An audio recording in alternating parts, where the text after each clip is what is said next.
إن الحمد لله نحمده ونستعينه ونستغفره ونؤمن به ونتوكل عليه ونعوذ بالله من شرور أنفسنا ومن سيئات أعمالنا من يهده الله فلا مضل له ومن يضلله فلا هادي له ونشهد أن لا إله إلا الله وحده لا شريك له ونشهد أن محمدا عبده ورسوله يا أيها الذين آمنوا اتقوا الله حق تقاته ولا تموتن إلا وأنتم مسلمون يا أيها الناس اتقوا ربكم الذي خلقكم من نفس واحدة وخلق منها زوجها وبث منهما رجالا كثيرا ونساء واتقوا الله الذي تساءلون به والأرحام إن الله كان عليكم رقيبا يا أيها الذين آمنوا اتقوا الله وقولوا قولا سديدا يصلح لكم أعمالكم ويغفر لكم ذنوبكم ومن يطع الله ورسوله فقد فاز فوزا عظيما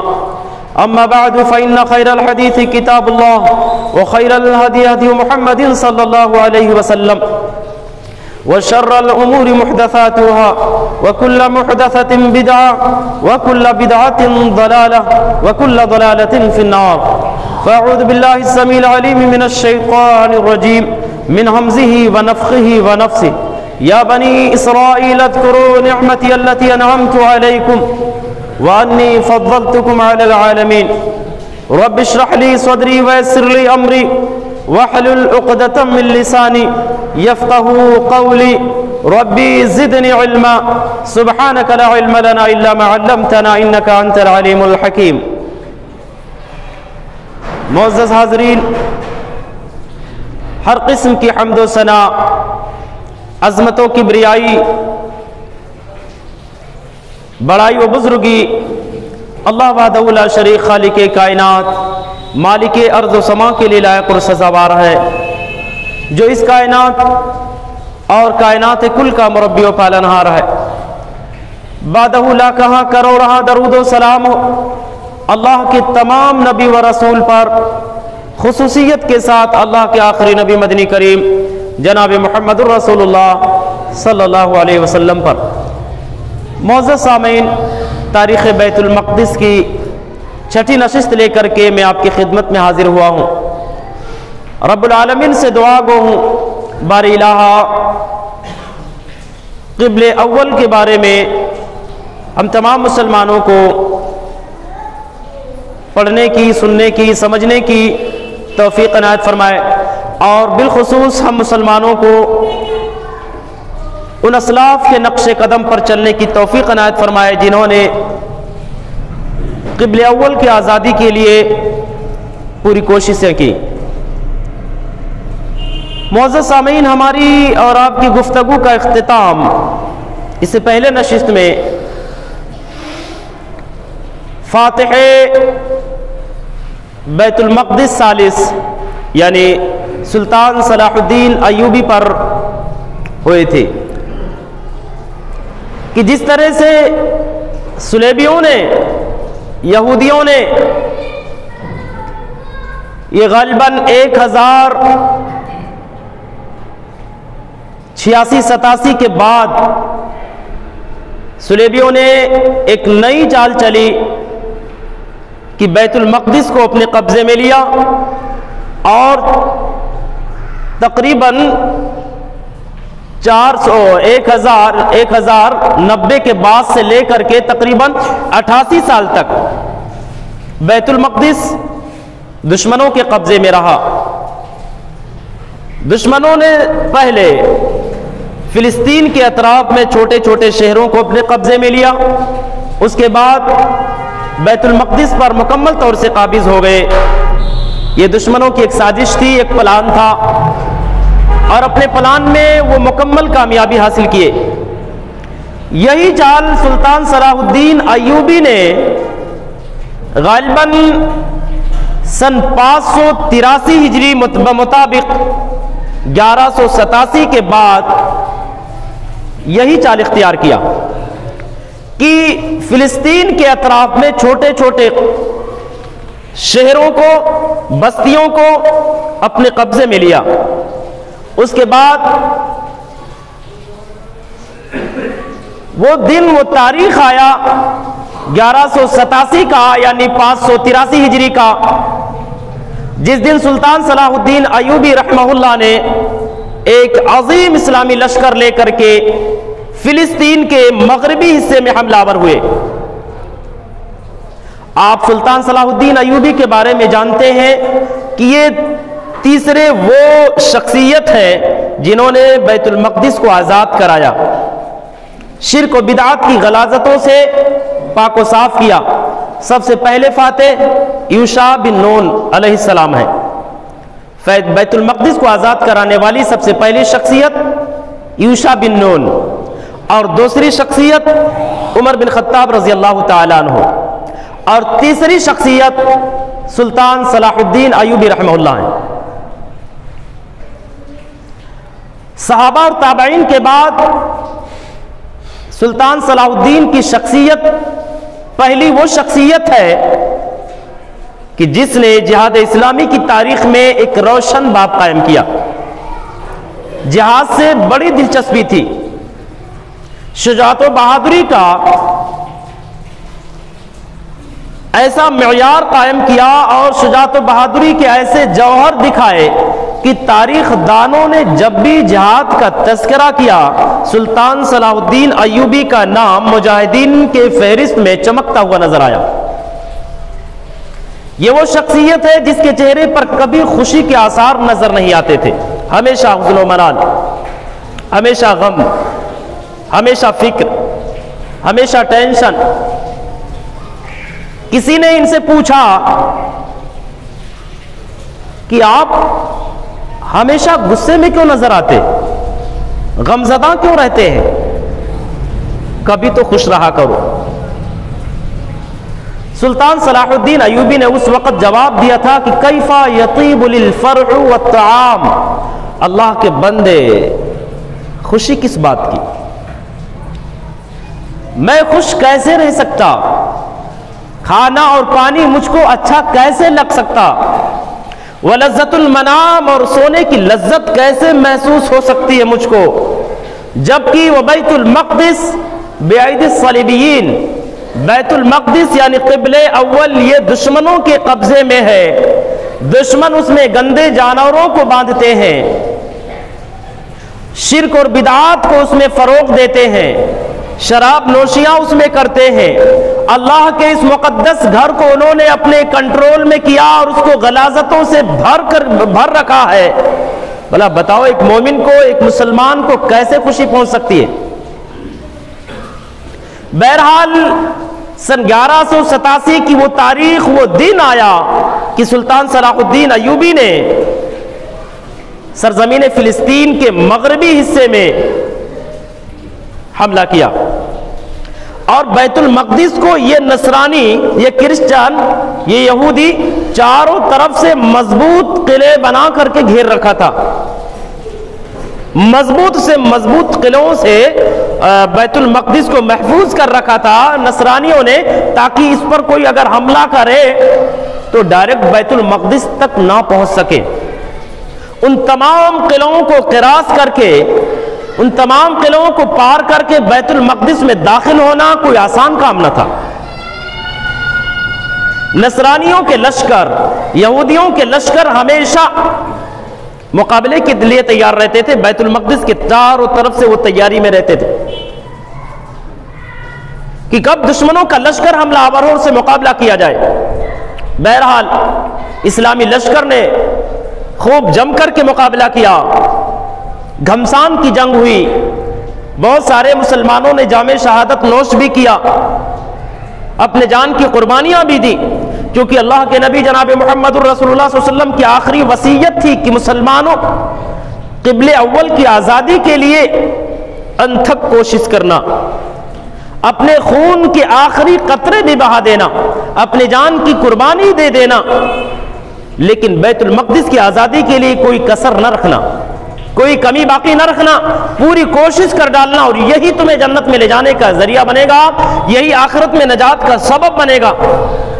اللہ کے نبی کی اس وصیت کو مد نظر رکھتے ہوئے بہت سارے مسلمانوں نے جام شہادت نوش کیا، اپنے جان کی قربانیاں دیا۔ کئی مہینوں تک اسلامی لشکر نے سرزمین فلسطین کا محاصرہ کیے رکھا. کوئی چال مسلمانوں کی کامیاب ہوتی نظر نہیں آ رہی تھی. چنانچہ سلطان صلاح الدین ایوبی نے ایک دوسرا طریقہ راستہ اختیار کیا کہ بیک وقت سرزمین فلسطین کے چاروں طرف سے حملہ کیا جائے. بیک وقت چاروں طرف سے حملہ کیا جائے. اسلامی لشکر نے ایسا ہی کیا اور الحمدللہ مسلمانوں نے بالخصوص سلطان صلاح الدین ایوبی نے شہر کے مشرقی اور شمالی دیوار میں اس کونے پر نقب لگایا, دیوار توڑا اور توڑ کر کے اسلامی لشکر اندر گھسے سرزمین فلسطین کے اندر, شہر فلسطین میں اندر گھسے اور اندر گھسنے کے بعد میں آگ لگا دیا. اب جب دشمنوں کا جو لشکر تھا انہوں نے اپنی جب شکست دیکھی, اپنی ہار دیکھی, تو انہوں نے ہاتھ اٹھا لیا اور اعلان کر دیا کہ اب ہم مقابلہ کرنے کے لیے تیار نہیں ہیں, ہمارے اندر مقابلے کی طاقت نہیں ہے, مجھے معاف کر دو, ہم جزیہ دیں گے. بہرحال سلطان صلاح الدین ایوبی رحمہ اللہ نے جزیے کی بنیاد پر مصالحت کر لی, صلح کر لیا, مفاہمت کر لی یہودیوں سے, نصرانیوں سے کہ ٹھیک ہے کوئی بات نہیں ہے, تم میں سے نوجوان مردوں کی جانب سے 10 دینار یہ جزیہ ہوگا, ٹیکس ہوگا, عورتوں کی جانب سے 5 دینار, اور جو بچے ہوں گے ان کی جانب سے 2 دینار. بہت سارے نصرانیوں نے جزیہ دے کر کے اپنے آپ کو آزاد کر لیا, لیکن بہت سارے نصرانی اور یہودی جو تھے, کرسچن جو تھے, وہ جزیہ دینے کے لیے تیار نہ ہوئے.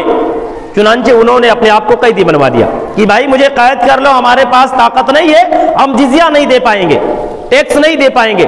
تقریباً 16,000 نصرانیوں کو اس زمانے میں سلطان صلاح الدین ایوبی نے قیدی بنایا, اور الحمدللہ بیت المقدس کو گلاب کے پانی سے دھلا, شرک و بدعات سے پاک و صاف کیا.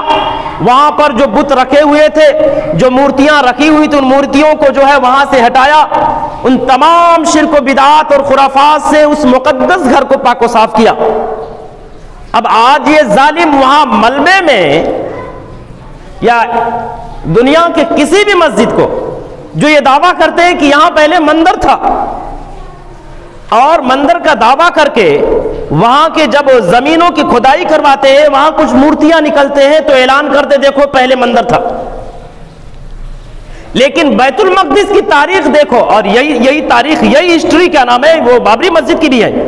بابری مسجد کی ہسٹری بھی یہی ہے, پہلے مسجد تھی, ظالموں نے مسجد کو توڑا, توڑ کر کے کیا نام ہے اس مسجد کے اندر مورتیاں رکھے, اور مورتیوں کو جب کسی زمانے میں ہٹایا گیا, وہاں کے ملبے میں جب وہ مورتیاں دب گئی, زمین کی کھدائی کی گئی, وہ مورتیاں نظر آئیں, تو اس کو انہوں نے بنیاد بنایا کہ دیکھو یہاں پہلے مورتیاں تھیں. لیکن یہ نہیں ان کو پتا ہے, ان کو یہ ہسٹری, یہ تاریخ نہیں معلوم کہ مورتیوں سے پہلے یہاں مسجد تھا. یہ ایک مقدس زمین تھی جہاں اللہ کی عبادت کی جاتی تھی, جہاں اللہ کے سامنے سجدہ کیا جاتا تھا. بہرحال یہی معاملہ وہاں بھی رہا. سلطان صلاح الدین ایوبی نے وہاں مسجد کے اندر, بیت المقدس کے اندر جتنی بھی مورتیاں تھیں, ان تمام مورتیوں کو مسجد سے باہر نکالا, ان تمام مورتیوں کو پھینک دیا اور مسجد کو پاک و صاف کیا.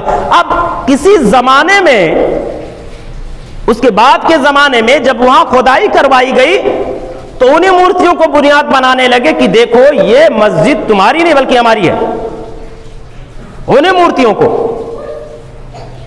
بہرحال سلطان صلاح الدین ایوبی نے ان مورتیوں کو نکال کر کے باہر پھینکا, اور یہ جو یورپ سے تن کے گورے من کے کالے جہاں جا کر کے وہاں سرزمین فلسطین میں آباد تھے, وہ فلسطین چھوڑنے پر مجبور ہو گئے. اب جب مسلمانوں کا قبضہ سرزمین فلسطین پر, بیت المقدس پر ہوا, مسلمانوں نے جب دوبارہ واپس لیا, چونکہ وہ اسلام کی مقدس گھر ہے, بیت المقدس جو ہے یہ تیسرا گھر ہے. بیت المقدس تیسری وہ جگہ ہے جہاں پر ثواب کی نیت سے زیارت کر سکتے ہیں, اور گھر کے اعتبار سے روئے زمین کی جو ہے دوسرا گھر, سب سے پہلا گھر خانہ کعبہ اور دوسرا گھر بیت المقدس ہے. غالباً اس سے پہلے میں بتایا تھا کہ بیت خانہ کعبہ اور بیت المقدس کے درمیانی مدت تقریباً 40 سال کی سب سے پہلی جو ہے مسجد جو بنائی گئی اس دھرتی پر وہ خانہ کعبہ ہے.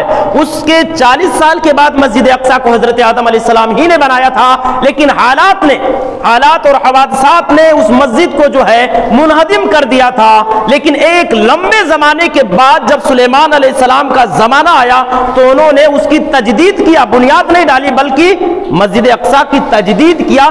پرانی بنیاد پر اللہ رب العالمین کی مرضی سے انہوں نے دوبارہ مسجد اقصیٰ کی تعمیر کی، اور حوادثات نے کئی مرتبہ مسجد اقصیٰ کو گرایا ہے، منہدم کیا ہے، زمین دوز کیا ہے، لیکن الحمدللہ رب العالمین نے اپنے نیک بندوں کے ذریعے سے دوبارہ اس گھر کی تعمیر کروائی ہے اور کرواتا رہے گا.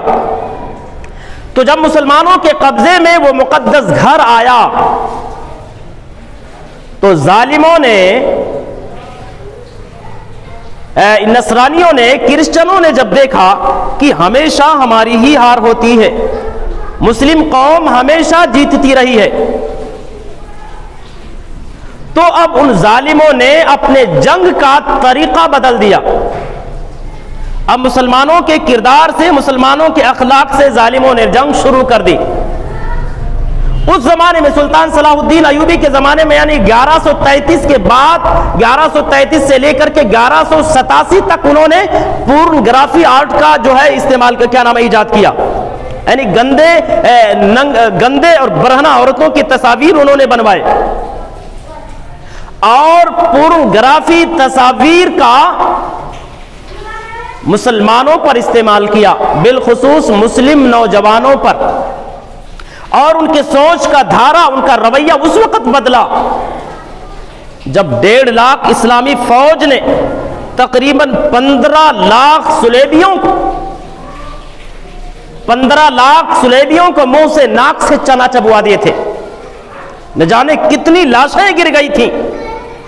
اس وقت جو صلیبیوں کا بادشاہ تھا، اس فوج کا جو بادشاہ تھا، جو کمانڈر تھا، رونالڈ اس کا نام تھا، وہ اپنی اس ناکامی پر دھاڑے مار مار کر کے رونا شروع کر دیا کہ اتنی ناکامی جس میدان میں بھی قدم رکھتے ہیں وہاں ہماری ہار. یہ 1.5 لاکھ یعنی مٹھی بھر جماعت اتنی بڑی تعداد کو جو ہے شکست دے دیا، بہت بڑی بات تھی.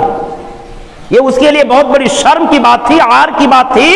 چنانچہ رونالڈ نے فلفور جو ہے ایک بہت بڑی میٹنگ بلوائی، ایک میٹنگ کا اس نے انعقاد کیا. اور میٹنگ اس لیے اس نے بٹھایا کہ تجزیہ کیا جائے، نصرانیوں اور نصرانی فوج اور مسلم فوج کے درمیان تجزیہ کیا جائے، یہ موازنہ کیا جائے کہ اسلامی فوج ہمیشہ نصرانی فوج پر، صلیبی فوج پر کیوں ہمیشہ غالب رہتی، کیا وجہ. لوگوں نے مختلف مشورے دیے، مختلف اسبابوں کا تذکرہ کیا. کسی نے کہا یہ قوم بڑی طاقتور ہوتی ہے، کسی نے کہا یہ قوم میں، اس قوم کے اندر اتفاق و اتحاد ہوتا ہے، اس کی بنیاد پر کامیاب ہوتی ہے. کسی نے کہا اس کے اندر ہمت زیادہ ہوتی ہے. کسی نے کچھ مختلف مشورے، مختلف سبب لوگوں نے بیان کیے مسلمانوں کی کامیابی کے. اسی میں سے، مجلس ہی میں سے ایک بڈھا کھڑا ہوا، اس کے بازو میں قرآن تھا اور قرآن لے کر کے اس نے کھڑا ہوا اور لوگوں کو دکھاتے ہوئے کہا کہ دیکھو، جب تک یہ قرآن مسلمانوں کے پاس ہے تب تک دنیا کی کوئی طاقت مسلمانوں کو شکست نہیں دے سکتی. جب تک یہ قوم جو ہے قرآن پر عامل ہے، عمل کرے گی، دنیا کی کوئی طاقت اس کو پچھاڑ نہیں سکتی، شکست نہیں دے سکتی. کوئی بھی طاقت، بہت بڑی طاقت دنیا کی، چاہے سپر پاور طاقت ہو، مغلوب نہیں کر سکتی جب تک یہ قوم اس پر عمل کرے گی. اسی کتاب کے بدولت یہ وہ قوم ہے، رات کی تاریکیوں میں رب العالمین کے سامنے سجدہ کرتے، روتے گڑ گڑاتے ہیں، رب العالمین سے مدد مانگتے ہیں، رب العالمین سے نصرت کا مطالبہ کرتے ہیں، اور پورا دن، پوری رات رب العالمین کے سامنے سجدہ ریز ہوتے، اور پورا دن یہ جنگ کے میدان کے للکار بنتے ہیں، جس کی وجہ سے ان کی آنکھوں میں خشیت جو ٹپکتی ہے وہ دشمنوں پر خوف طاری کر دیتی ہے. دشمن گھبرا جاتے ہیں ان کی آنکھوں کی چمک کو دیکھ کر کے، ان کے روب اور دبدبے کو دیکھ کر کے، اور ان کے اندر ایک ایسی دنیا آباد ہوتی ہے جس کو یہ ایمان کہتے ہیں. ایمان ایمانی طاقت ان کو دنیا کے خوف دہشت سے، دنیا کے تمام افکار و نظریات سے الگ اٹھا کر کے، اوپر اٹھا کر کے، دنیا کی لذت پرستی سے اوپر اٹھا کر کے ایک بہترین جنگجو بناتا ایمان۔ ان کو اپنے مذہب کے آگے اور پیچھے کچھ بھی نظر نہیں آتا۔ جب کسی بزرگ نے یہ مشورہ دیا کہ مسلمانوں کی کامیابی کا راز واحد قرآن اور سنت پر عمل کرنا، اس پر جمے رہنا، جتنے بھی ان کے بڑے بڑے علماء تھے، بڑے بڑے رہبان تھے، ان کے جو بڑے بڑے ماہرین وہاں بیٹھے تھے اسٹیج پر، سب خوش ہو گئے۔ یقیناً ان کی کامیابی کا یہی راز ہے۔ اب اس میں سے ایک نہایت ہی شاطر، فتیر، ذہین، جس کو میں کئی مرتبہ ذکر کر چکا ہوں، ہریمن نامی تھا، یہ ایک بہت بڑا آفیسر تھا۔ اس ظالم نے کہا، نوجوانوں کے نفسیات پر اس نے تذکرہ کرتے ہوئے کہا کہ بھائی دیکھو، میری 60 سالہ زندگی کا یہ تجربہ ہے، میری 60 سالہ زندگی کا تجربہ ہے کہ عیاش پرست آدمی کبھی بھی اپنے زندگی کے میدان میں کامیاب سپاہی نہیں بن سکتا۔ ہریمن نے کہا کس سے؟ اپنے بادشاہ رونالڈ سے، کہ ایک عیاش پرست آدمی، اپنی خواہشات پر عمل کرنے والا، اپنی خواہشات کی تکمیل کرنے والا نفس پرست جو ہے، کبھی بھی زندگی کا کامیاب سپاہی نہیں بن سکتا ہے۔ ہمیشہ اس کے اندر دہشت رہتا، اس کے اندر خوف رہتی، اور بالخصوص جو سیکس کے معاملات میں بہت زیادہ شائق ہوتے ہیں، بہت زیادہ شوقین ہوتے سیکس کے، وہ کبھی بھی کامیابی کے منزل تک نہیں پہنچ سکتے ہیں۔ یہ میرا تجربہ ہے۔ اور اس نے یہ بھی کہا کہ اگر یقین نہیں آتا تو ان مسلم وزراء کو اور مسلم بادشاہوں کو دیکھو جو شروع میں سلطان صلاح الدین ایوبی کے ساتھ تھے، لیکن جب ہماری خوبصورت لڑکیوں نے اپنے حسین اداؤں میں ان کو گرفتار کیا، اپنے دامے فریب میں انہیں ملوث کیا، تو جو شروع میں سلطان صلاح الدین کے ساتھ رہ کر کے نعرے تکبیر کے نعرے لگاتے تھے، وہ لوگ اللہ اور رسول کا نام بھی بھول گئے، اور سب سے بڑا دشمن ان کو سلطان صلاح الدین ایوبی نظر آتا۔ اور وہ لوگ جو اسلامی فوج کے کمانڈر تھے، جنہوں نے کمانڈری کی تھی، جو اسلامی فوج کے جرنیل تھے، بڑے بہادر تھے، جن کی شجاعت و بہادری کا پوری دھرتی پر چرچا ہوتا تھا، جب وہ عیاشی میں مبتلا ہوئے تو انہی سلیبیوں سے، جو سلیبی ان کا ذکر سن کر کے کانپتے تھے، گھبراتے تھے، انہی سلیبیوں کے سامنے سر جھکا کر کے بات کرنے لگے۔ کس نے کہا؟ ہریمن نے کہا رونالڈ سے کہ اگر آپ کو یقین نہیں آتا تو ان اسلامی حکمرانوں کو دیکھو، وزراء کو دیکھو، بادشاہوں کو دیکھو، جو شروع میں کس کے ساتھ تھے؟ صلاح الدین ایوبی کے ساتھ، اور آج ہمارے فوج میں، آج ان کو ہمت نہیں ہے یعنی یہودیوں اور نصرانیوں سے آنکھ میں آنکھ ملانے کی۔ اب رونالڈ یہ ساری باتیں سن کر کے وہ بادشاہ سمجھ نہیں پا رہا تھا کہ ہریمن کہنا کیا چاہتا،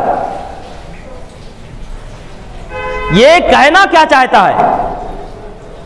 اس نے کہا کہ آپ کا مقصد کیا بتانا چاہتے ہیں؟ کہا اسلامی فوج میں جنسیات کی دنیا، جنسیات کا تصور پیدا کیا جائے، نفس پرستی کا تصور پیدا کیا جائے۔ مسلم نوجوانوں میں، مسلم فوج کے اندر شہوت، نفس پرستی، جنس پرستی، اس کی جو ہے تصور پیدا کر دیا جائے مسلمانوں میں، آٹومیٹک یہ مغلوب ہو جائیں گے، قرآن اور حدیث سے دور ہو جائیں گے، اپنے مذہب پر عمل کرنا بھول جائیں گے، اللہ اور رسول کی تعلیمات پر عمل کرنا چھوڑ دیں گے، یہ بہت سست اور کاہل ہو جائیں گے۔ رونالڈ نے کہا کہ آپ تو یہ کہہ رہے ہیں کہ ان کے اندر جو عورتوں کی خواہش پیدا کی جائے، یہ بتانا چاہ رہے ہیں نا؟ ہریمن نے کہا جی ہاں۔ کہا جناب عالی، ہم نے مسلم فوج کے اندر اپنی خوبصورت لڑکیوں کو اور عورتوں کو بھی بھیجے ہیں، تاکہ یہ جنگ کرنا چھوڑ دیں، ان کی طرف مائل ہو جائیں، عیاشی میں مبتلا ہو جائیں. لیکن بجائے ان کی طرف مائل ہونے کے یہ ان کی طرف نظر بھی اٹھا کر کے نہیں دیکھتے. مسلم قوم یہ وہ قوم ہے جو اپنی نظریں کسی غیر عورت کی طرف بھی اٹھا کر دیکھتے نہیں. اور وہ عورتیں جن کو ہم نے جو ہے مسلم نوجوانوں کو پھنسانے کے لیے ان کے گروپ میں، ان کے جو ہے فوج میں بھیجے تھے، وہ لڑکیاں، وہ عورتیں ان مسلمانوں کے کردار اور اخلاق کو دیکھ کر کے مسلمان ہو گئی. نصرانیت، یہودیت، انہوں نے مذہب چھوڑ دیا، وہ مسلمان کلمہ پڑھ لیے مسلمانوں کے اخلاق اور کردار کو دیکھ کر کے. اور آپ کہہ رہے ہیں کہ عورتوں کی شہوت پیدا کر دی جائے مسلم نوجوانوں میں. ہریون نے کہا جناب عالی، جب تک آپ کے اندر کسی چیز کا تصور نہ ہو، کسی چیز کا پلان نہ ہو، اس کا ہونا نہ ہونا کوئی معنی نہیں رکھتا. پھر کہا کیا کیا جائے؟ ہریون نے کہا ان کے اندر عورتوں کی شہوت پیدا کی جائے، ان کے اندر عورتوں کا تصور پیدا کیا جائے، زناکاری کی تصور ان کے اندر پیدا کر دی جائے، اور وہ تصور ان کو اس طرح سے برانگیختہ کرے گی، اس طرح سے کہ دھیرے دھیرے دھیرے دھیرے دھیرے دھیرے پہلے ان کی سوچ بنے گی، ان کے افکار و نظریات بدلیں گے. اس نے کہا ان کے افکار و نظریات کو کمزور کرنے کا سب سے مضبوط طریقہ کہ ان میں عورتوں کی شہوت پیدا کر دی جائے. اس زمانے میں 1187 یعنی 583 ہجری میں رونالڈ جو سلیبیوں کا بادشاہ تھا، غالباً دنیا کے بڑے بڑے جو تصویر بنانے والے، نقش نگاری کرنے والے جو ماہرین تھے، دنیا کے بڑے بڑے تصویر بنانے والوں کو، مصوروں کو پیسہ دے دے کر کے خرید لیا. اور پیسہ دے کر کے خرید لیا. وہ مصور ایسی تصویریں بناتے تھے کہ وہ تصویر دیکھنے کے بعد ایسا لگتا تھا کہ یہ حقیقت میں یہ ورجنل چیز ہے، یہ تصویر نہیں ہے بلکہ کوئی جو ہے ریئل میں کوئی عورت ہے. ایسی تصویریں وہ بناتے تھے. اب ان تصویروں کو بنوا کر کے جہاں جہاں اسلامی لشکر، اسلامی فوج جہاں جہاں ٹھہری ہوئی تھی، انہیں اسلامی فوج کے قریب یہودیوں نے اسلامی لبادہ پہن کر کے، نصرانیوں نے اسلامی لبادہ پہن کر کے اسلامی فوج کے کیمپوں کے قریب ایک الگ کیمپ بنائے، الگ کیمپ. اور ان کیمپوں کی دیواروں میں، ان کے پردوں میں ننگی تصویریں بنوا دیے. وہ تصویریں دیکھنے کے بعد ایک نوجوان جذباتی ہو جاتا، جنونی ہو جاتا تھا. سلطان صلاح الدین ایوبی کو خبر دی گئی کہ حضرت کچھ نوجوان جو ہیں رات میں جو عبادت کرتے تھے وہ مساجد میں نظر نہیں آتے، وہ مساجد میں نظر نہیں آتے ہیں، پتہ نہیں کہاں چلے جاتے. سلطان صلاح الدین ایوبی نے اس خبر کو معمولی نہیں لیا بلکہ سیریس میں لیا، اور تحقیق حال کے لیے سلطان صلاح الدین ایوبی نے اپنا بھیس بدلا. آپ جانتے کہ بھیس بدلنے میں بڑا ماہر تھے، بڑی مہارت رکھتے تھے، آواز بھی بدل لیتے تھے اور بھیس بھی ایسا بدلتے تھے کہ آپ پہچان بھی نہیں سکتے تھے کہ یہ کون شخص ہے. اس زمانے میں جو ہے یہودیوں کا ایک کیا نام ہے کمانڈر گرفتار ہوا، گرفتار کر کے لایا گیا سلطان صلاح الدین ایوبی کے پاس میں. سلطان صلاح الدین ایوبی نے کہا یہ بتاؤ رات میں تم کسی سے بحث کر رہے تھے؟ اس کمانڈر نے کہا جی ہاں. کہا وہ کون شخص تھا؟ تو وہ کمانڈر نے کہا کہ وہ تو عرب کا ایک تاجر تھا. سلطان صلاح الدین ایوبی نے کہا عرب کا تاجر نہیں تھا، وہ میں ہی تھا اور وہ بحث کرنا تمہاری گرفتاری کا سبب بنا. وہ کوئی عربی تاجر نہیں تھا، وہ میں تھا، سلطان صلاح الدین ایوبی. تو یہ بھیس بدلنے میں بھی بڑی مہارت رکھتے تھے. بھیس بدل کر کے جب انہوں نے کچھ نوجوانوں کا پیچھا کیا تو ان کیمپوں کا رخ کیا جو کیمپ نئے نئے بنائے گئے تھے، جو بظاہر اسلامک کیمپ تھے. کرتا پیجامہ، ٹوپی، داڑھی، جبہ کبا، ساری چیزیں. ان کیمپوں کے اندر جا کر کے مشاہدہ کیا جناب عالی تو ان کیمپوں کی دیواروں پر حسیناؤں کی تصاویر چپکے ہوئے تھے، اور نوجوانوں کو بظاہر جہاد سکھانے کے لیے، جہاد کی ٹریننگ دینے کے لیے اسلامک تعلیمات کے نام پر بلایا جاتا تھا وہاں پر. آج بھی کچھ نوجوانوں کو کچھ سنگٹھنیں ایسی، کچھ تنظیمیں ایسی ہیں جو اسلام کے نام پر ان نوجوانوں کو اچکتی ہیں، اور بیچارے اسلام کے نام پر جاتے ہیں وہاں پر، اور وہاں جانے کے بعد نہ جانے کیا کیا کرتے ہیں۔ تو بہرحال وہ جو کیمپ، اسلامک فوج کے کیمپ کے قریب جو کیمپ بنائے گئے تھے یہودیوں کے، نصرانیوں کے، بظاہر مسلمان تھے، وہ کیمپ بظاہر اسلامک تھے، لیکن اس کے اندر گندے کام ہوتے تھے۔ سلطان صلاح الدین ایوبی نے جب دیکھا بہت زیادہ فکر مند ہوئے، اور ان کے اس غلط جنگ سے نمٹنے کے لیے سلطان صلاح الدین ایوبی نے جگہ جگہ پر محاذ قائم کیے، لیکن کامیابی حاصل نہ کر پائے، کیونکہ یہ نفس پرستی کا جو جنون ہوتا ہے، شہوت پرستی کا جو جنون ہوتا ہے، جب انسان شہوت پرستی کے دنیا میں جاتا ہے تو اپنا ایمان، اپنا عقیدہ، اپنی دولت، اپنی شخصیت، سب کچھ بھول جاتا ہے، اس کو کچھ بھی یاد نہیں رہتا ہوس پرستی کی دنیا میں جب جاتا ہے۔ تو ہوا ایسا کہ سلطان صلاح الدین ایوبی مکمل کنٹرول نہ کر پائے اور دنیا سے چل بسے، انا للہ و انا الیہ راجعون، وفات پا گئے۔ ایک لمبے زمانے کے بعد نصرانیوں نے، دشمنان اسلام نے دوبارہ پھر سے، اور کب؟ جب 1919 میں غالباً ایک لمبے زمانے تک مسلمانوں کا قبضہ رہا سرزمین بیت المقدس پر۔ 1919 میں یہ ترکی آئے، یا ترکی آج نہ جانے کتنے لوگ بولتے ہیں امیر المومنین، کیا بولتے ہیں؟ امیر المومنین، اسلامک ملک، نہ جانے کتنے گھٹیا اور کتنے گندے کام وہاں ہوتے ہیں۔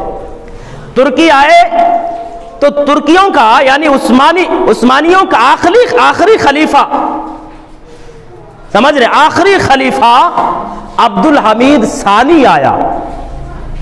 یہاں تک مسلمان بالکل مکمل بگڑ چکے تھے، ان کا عقیدہ گڑبڑ تھا، ان کا ایمان ڈیمیج تھا، ان کے گھروں میں شرک و بدعات، خرافات، نہ جانے کیسے خرافات، اور یہ مسلمانوں کے گھر جو تھے وہ بھی زناکاری کے اڈے بن چکے تھے۔ مسلمانوں کا یہ حال ہو چکا تھا، تو عثمانیوں کا آخری خلیفہ عبد الحمید ثانی جب آیا 1919 میں، جب پہلی عالمی جنگ ہوئی ہے، اس جنگ میں مسلمانوں کا سب کچھ لٹ گیا، بیت المقدس بھی ہاتھ سے چلا گیا، مسلمانوں کا ایمان اور عقیدہ بھی لوٹا، انگریزوں نے قبضہ کیا، یہ تن کے گورے من کے کالوں نے جو ہے فلسطین پر پھر سے دوبارہ قابض ہوئے، اور قابض ہونے کے بعد بیت المقدس کو کس کے ہاتھ میں دے دیا؟ مصر کے ہاتھ میں، مصریوں کے ہاتھ میں دیا۔ مصر میں اس وقت جو خلیفہ کیا نام ہے بادشاہ تھا، وہ عبداللہ پاشا تھا۔ عبداللہ پاشا یہ پہلے سے بکا ہوا تھا، اس نے جمہوریت کا اعلان کیا، جمہوریت کا اعلان کر کے یہودیوں کو لا کر کے فلسطین میں جگہ دیا، بس آیا۔ یہودیوں نے پیسہ دے دے کر کے فلسطین کی ایک انچ زمین خرید ڈالی۔ پھر خریدا کس سے؟ عبداللہ پاشا سے۔ یہ مصری خلیفہ تھا، مصری بادشاہ تھا۔ یہودیوں نے اس کے ہاتھ سے جو ہے سرزمین فلسطین کو خرید ڈالا، وہاں کی زمین کو خریدا، اور خرید کر کے مکمل طور سے بیت المقدس پر قابض ہو گئے۔ آج بھی ظالم جو چلا رہے ہیں کہ بیت المقدس ہمارا ہے، فلسطین ہمارا ہے، وہ زمین ہمارے باپ داداؤں کی ہے، یہ عبداللہ پاشا کی دین ہے۔ یہ عبد الحمید ثانی، ان کے اندر بزدلی کیوں آئی تھی؟ کیونکہ یہ گندے ہو چکے تھے، ان کے عقیدے گھٹیا تھے، یہ شہوت پرستی جو ہے، شہوت پرستی کے دلدادہ تھے، نفس پرستی کے دلدادہ تھے، اس لیے ان کے اندر سے ہمت و بہادری بالکل نکل گئی تھی، بزدل بن چکے تھے۔ اب ان بزدلوں نے سرزمین فلسطین کو غیروں کے ہاتھوں سے بیچ دیا۔ آج بھی یہ جو ظالم جو آج چلا رہے ہیں، آج جو ہمارا مکمل اس پر کنٹرول نہیں ہے، یہ عبداللہ پاشا اور عثمانی آخری خلیفہ جو عبد الحمید ثانی، یہ ان دونوں کی دین ہے کہ مکمل طور سے سرزمین بیت المقدس فلسطین کو جو ہے ان دونوں کے کیا نام ہے یہودیوں کے اور نصرانیوں کے کنٹرول میں دے دیا۔ بہرحال وقت نے انشاءاللہ العظیم مزید اگر اللہ نے چاہا تو اس کا تسلسل آگے رکھیں گے، جو ہے آگے تک جاری رکھیں گے۔ ہم اللہ سے دعا کرتے ہیں کہ باری الہ ہم تمام مسلمانوں کو قبلہ اول سے محبت کرنے کی توفیق عنایت فرمائے۔ پروردگار ہم تمام مسلمانوں کے اندر جو ہے قبل اول کی محبت، قبل اول کا درد پیدا کر دے۔ اے اللہ ہم تمام مسلمانوں کو ایک اور نیک برکت زندگی گزارنے کی توفیق عنایت فرمائے۔ اے اللہ ہم تمام مسلمانوں کو شہوت پرستی سے بچانے کی توفیق عنایت فرمائے۔ اے اللہ ہم تمام مسلمانوں کو نفس پرستی جیسے عظیم اور قبیح جرم کو سمجھنے کی اور اس سے بچنے کی توفیق عنایت فرمائے۔ بار الہ جب تک ہم سب کو اس دنیا کے اندر زندہ خالص کتاب اللہ سنت رسول اللہ صلی اللہ علیہ وسلم کے مطابق زندہ رکھ، اور جب ہم سب کا خاتمہ ایمان بالخیر ہو، آمین تقبل یا رب العالمین۔ بارک اللہ لنا ولکم فی القرآن العظیم ونفعني وإياكم بالآيات والذکر لکم انہ تعالی جواد کریم ملک بر رؤوف الرحیم۔